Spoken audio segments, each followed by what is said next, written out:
Les pièces constituant notre Inceptor sont dégrappées puis préparées. Pour faciliter la mise en peinture des différents éléments, la figurine est décomposée en sous-ensembles. Pour chacun, on adapte un cure-dent, qui sera par la suite échangé pour un clou sans tête pour permettre une manipulation plus aisée. Je vais commencer par sous-coucher l'Inceptor en utilisant du noir brillant issu de la gamme Metal Color Prince Auguste. Je préfère cet apprêt car il est plus résistant et l'aspect brillant n'est en aucun cas gênant. Je vais donc transvaser directement cet apprêt noir brillant dans le godet de mon aérographe. Je travaille avec un aérographe Prince Auguste HD équipé d'une buse de 0,3 mm et dans le cas présent, je me place à une pression un petit peu élevée de 2 bars.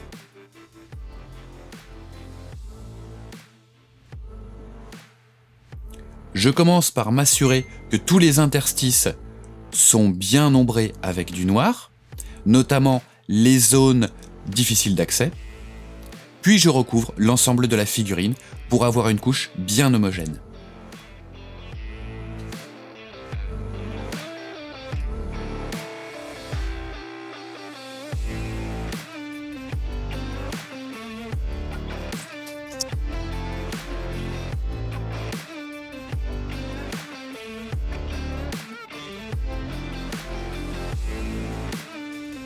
Tous les éléments de la figurine sont positionnés afin de permettre un éclairage cohérent de l'ensemble des volumes.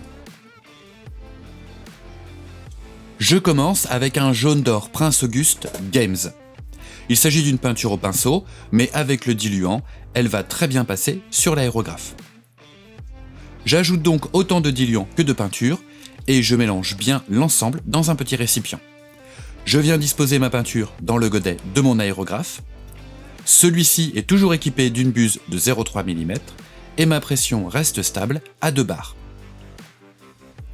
Je commence par pulvériser cette première teinte du haut vers le bas.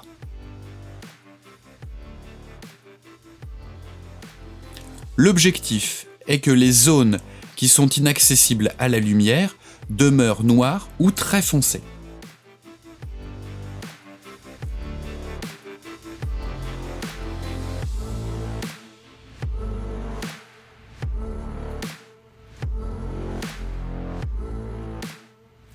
J'insiste sur les zones qui sont naturellement éclairées par la lumière.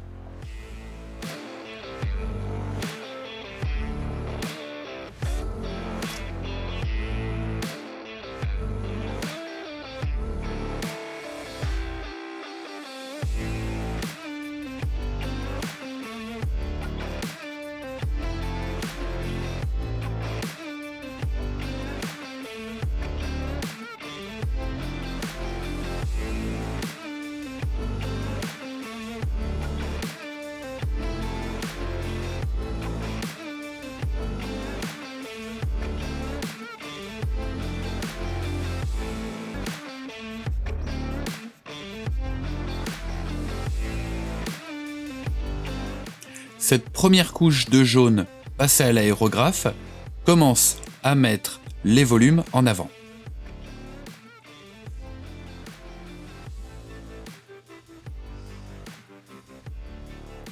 Je vais à présent réaliser un premier éclairci. Pour cela, je vais ajouter du jaune solaire PA, toujours de la gamme Games, à mon jaune d'or d'origine.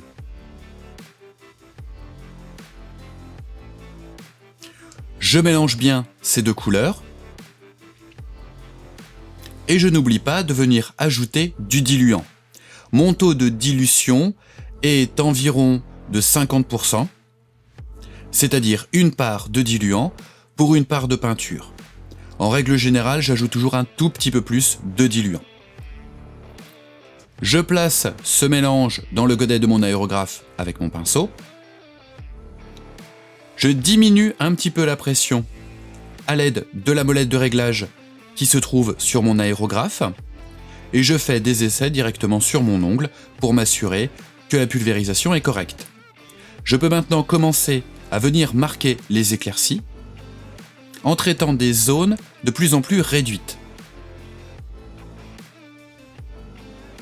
Pour ce faire, Vous pouvez soit délicatement actionner la gâchette de l'aérographe vers l'arrière tout en appuyant légèrement, mais vous pouvez aussi pchiter votre peinture, c'est-à-dire que vous pouvez actionner très rapidement en appuyant légèrement sur la gâchette et en tirant légèrement celle-ci et en reproduisant des petits mouvements saccadés avec votre aérographe.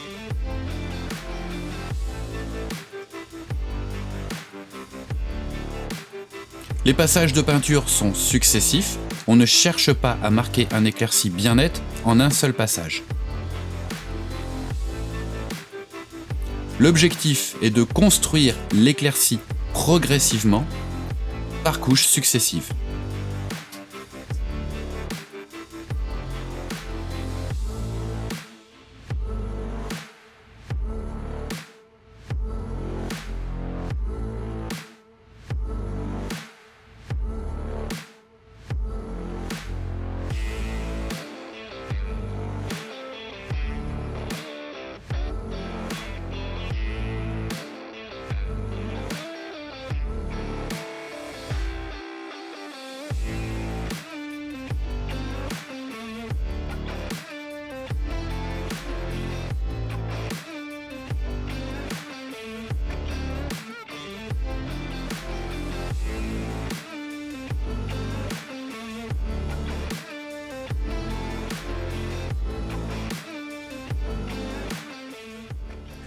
Le résultat ainsi obtenu après plusieurs passages est beaucoup plus net en termes d'éclaircies et je vais venir simplement pousser un petit peu plus ces éclaircies en ajoutant une pointe de blanc squelette PA Games à mon mélange précédent. Cette fois-ci, je vais travailler avec une buse de 0,2 mm qui, sur cet aérographe Prince Auguste HD, équivaut à une buse de 0,15 sur un Ardeur Steenbeck. Les zones traitées sont de plus en plus réduites et, au besoin, je peux utiliser du scotch masque pour créer une délimitation très nette entre une zone d'ombre et une zone de lumière.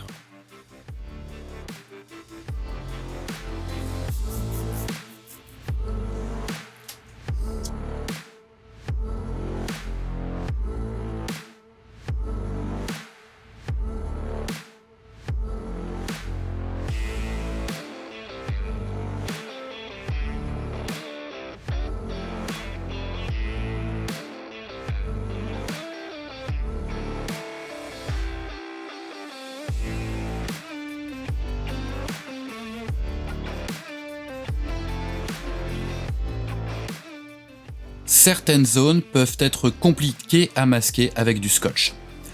Dans ce cas, j'utilise une pâte masquante, Silly Putty. Il s'agit en fait d'une pâte rebondissante destinée aux enfants.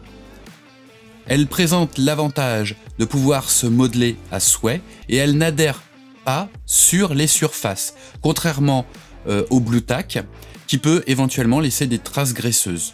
Je dispose donc mon Silly Putty pour former un masque sur la zone que je souhaite éclaircir.